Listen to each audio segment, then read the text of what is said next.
This video I will show you how to copy a link of YouTube video on your YouTube app. So first up, open up the YouTube app and then search any video that you want to copy the link for.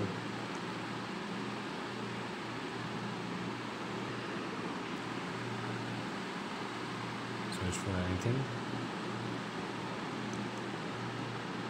and play the video that you want the link for. And then click on this share button under the channel name and copy link from here. Click on copy link. As you can see, there are a bunch of more options here, and you can share the video on these social platforms, but we have to copy the link for the video. Copy the link and there you go, your YouTube video's link has been copied. As you can see, you can paste it here to make sure it has been copied. So that's it. Thanks for watching. Leave a like, comment and subscribe to the channel.